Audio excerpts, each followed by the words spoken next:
Sarah closed her laptop at 5 p.m. on a Friday in San Francisco.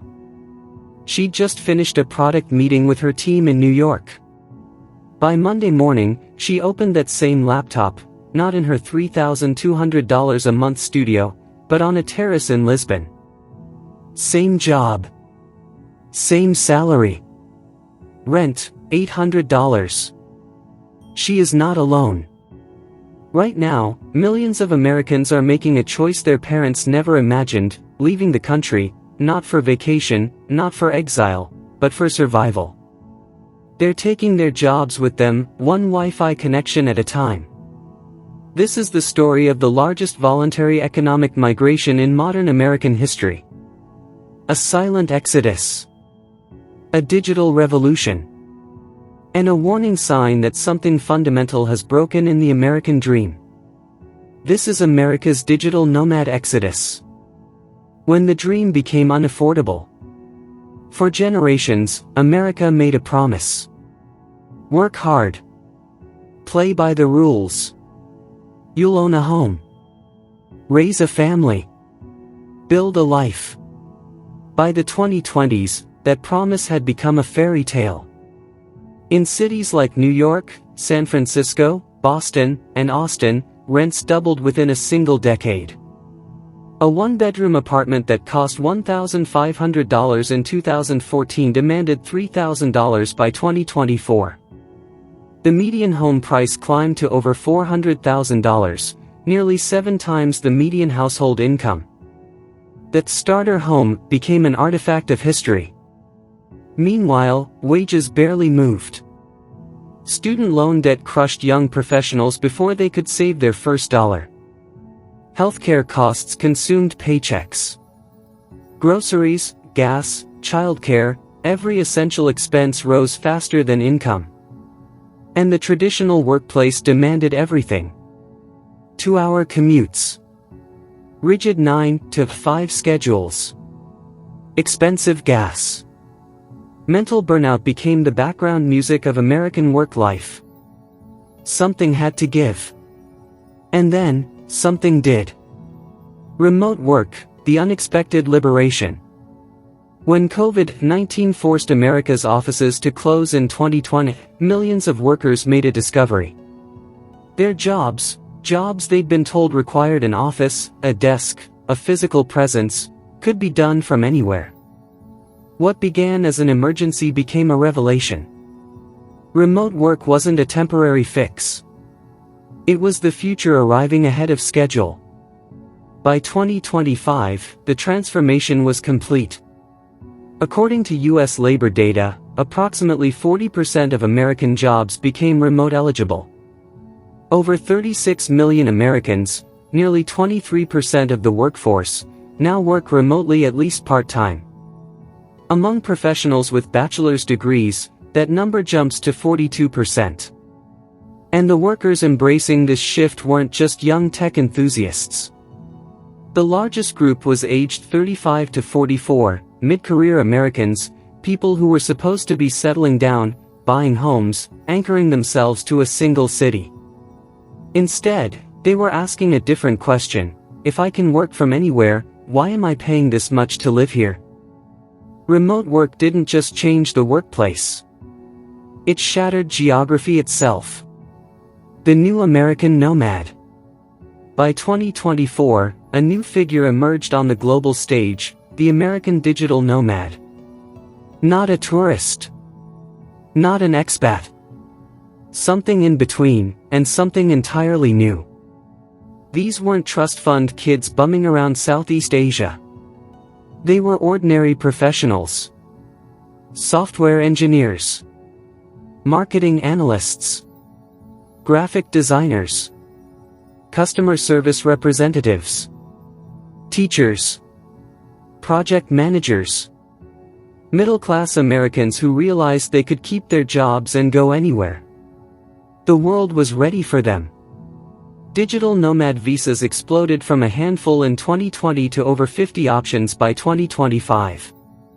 Countries in Europe, Latin America, Asia, and Africa rolled out welcome mats, special visas, tax incentives, co-working spaces, fast internet infrastructure. Americans responded. Quietly at first.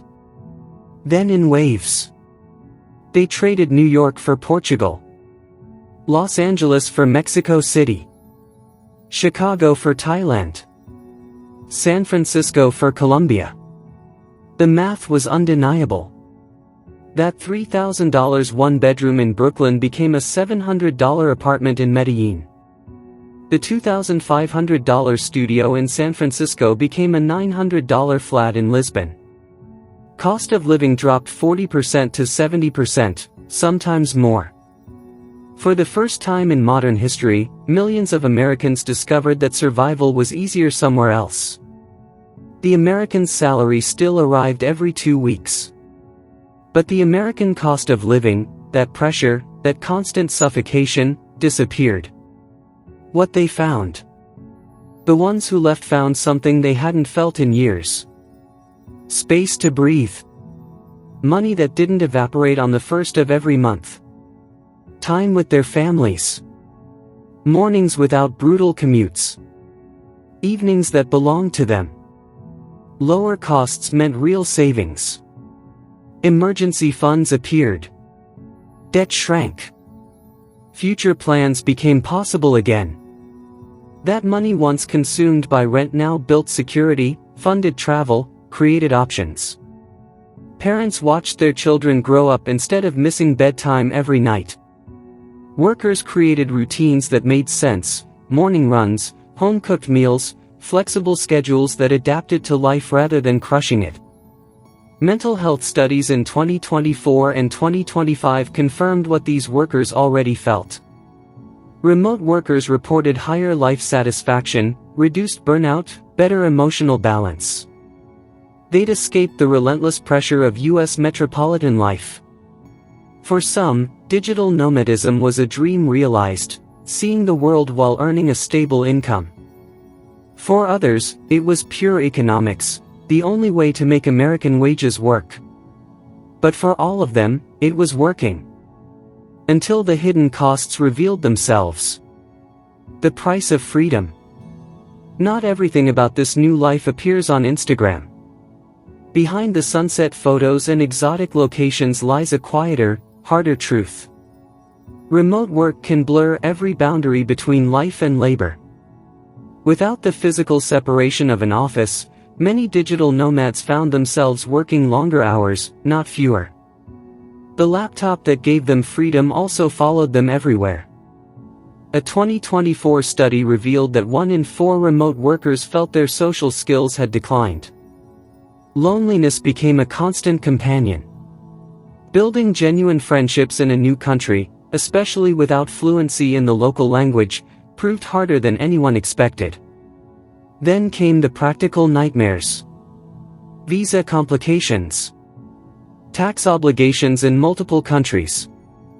Healthcare uncertainty. Banking restrictions. Time zone chaos ruining sleep schedules. Every few months, packing up again, starting over again. And beneath it all, something deeper. A feeling of being unanchored. Rootless. Floating through the world without permanence, without a community that truly knew you, without a place you could call home in any lasting sense. Remote work solved one crisis. But it created new questions about identity, belonging, and what it means to build a life. What America loses. As millions of Americans adopt remote lifestyles abroad, the United States faces an unexpected consequence: talent flight. For centuries, America attracted the world's brightest minds. Now, it's losing its own. When workers leave, they take their spending power with them. Local coffee shops lose regular customers. Restaurants lose dinner crowds. Gyms, dry cleaners, transit systems, entire ecosystems built around office workers, begin to collapse. High-cost cities feel it first. San Francisco, New York, Boston, the places that drove people away, see their tax bases shrink. Innovation clusters weaken.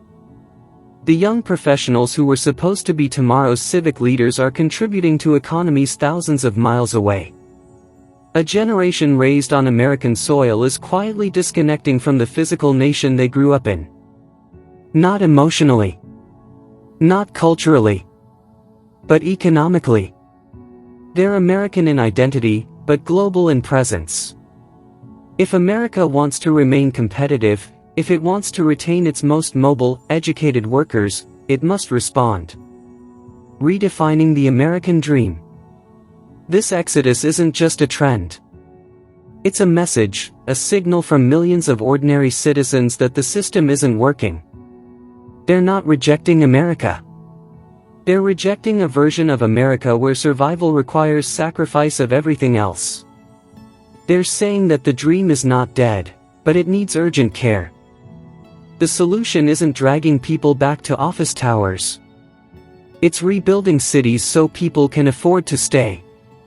It's making housing abundant and affordable again. It's supporting remote work while strengthening local communities. It's creating infrastructure that serves people, not just profit. The future of work isn't purely remote or purely in office. It's flexible. It's humane. It's built around the reality that people have lives outside their jobs, families, health, dreams, communities. Some companies are leading the way, offering remote options while creating compelling reasons to gather. Some cities are adapting, building affordable housing, improving transit, creating spaces where people want to be. The digital nomad movement isn't the end of America. It's a pressure point forcing reinvention. It's capitalism's feedback loop working exactly as designed. When the cost of staying exceeds the value received, people leave. Americans aren't running from their country. They're searching for a life where work doesn't destroy them, where dreams aren't deferred until retirement, where money doesn't vanish into rent. The future belongs to countries, and companies, that understand this shift and adapt to it. Closing. America's digital nomad exodus is more than a lifestyle trend. It's a mirror reflecting the economic, emotional, and cultural pressures of modern American life. It reveals a population desperate for balance, dignity, and purpose. It shows a workforce that wants freedom, not from work itself, but from the systems that made survival impossible. Sarah, the woman we met at the beginning, spent 2 years in Lisbon. She saved money. She traveled. She found peace. Last month, she returned to the United States, but not to San Francisco. She moved to a mid-sized city where her American salary gives her an American life again. This isn't a crisis of workers leaving. It's a crisis of why they felt they had to leave. The real question isn't whether people will keep going. It's whether America will give them a reason to stay, or return. The nation that once promised everything to everyone now faces a choice. Adapt to the future its workers have already chosen, or watch the exodus continue, one laptop at a time. The American dream isn't dead. It's just waiting for America to catch up.